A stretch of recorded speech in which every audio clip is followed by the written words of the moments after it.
Now, there are four main types of seventh chord that make up most of jazz, and they are the major 7 chord. Here's C major 7. Then we have the minor 7 chord. This is C minor 7. Then there's the dominant 7 chord. This is C dominant 7. And then we have the half-diminished chord. This is C half-diminished, also known as C minor 7 flat 5. Now you have to learn these chords as interval patterns, and the major 7 chord is major third, then a minor third, then a major third.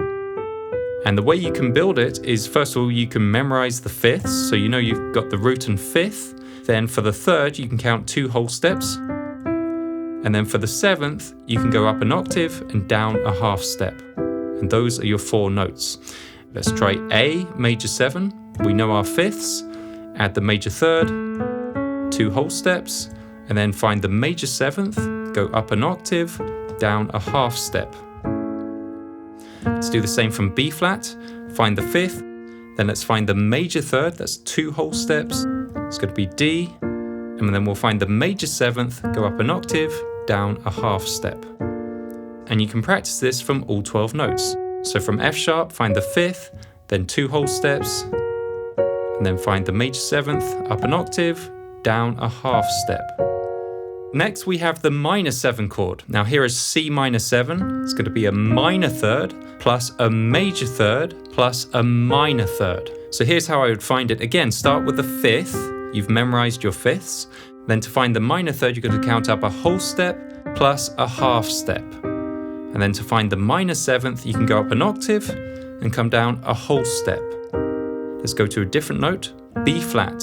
Find the 5th first, now find the minor third, whole step, half step. Now find the minor 7th, go up an octave, down a whole step. Let's go to E. Can you play E minor 7? Well, we're going to start with the natural 5th. We've memorized the fifths. Let's find the minor third, go up a whole step and a half step. Now let's find the minor 7th. That is E minor 7.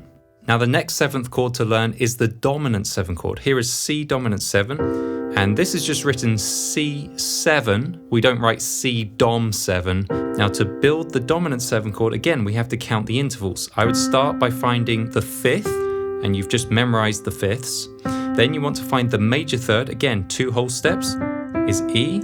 And then to find the 7th, this time it's a minor 7th, so just jump up an octave and count down a whole step. That is C dominant 7. Let's go to A flat. Can you tell me what the 5th is? It's E flat. Tell me what the major third is. 2 whole steps is C. And can you tell me what the minor 7th is? Up an octave, down a whole step is G flat, and this is A flat dominant 7. And then the final 7th chord I want to show you today is called the half-diminished chord. Here is C half-diminished. It's going to be a minor third plus a minor third plus a major third. This is C half-diminished, also known as C minor 7 flat 5, because it's like a C minor 7 chord that we just looked at. And then if you flatten the 5th, you get this half-diminished chord. So you'll see it written both ways.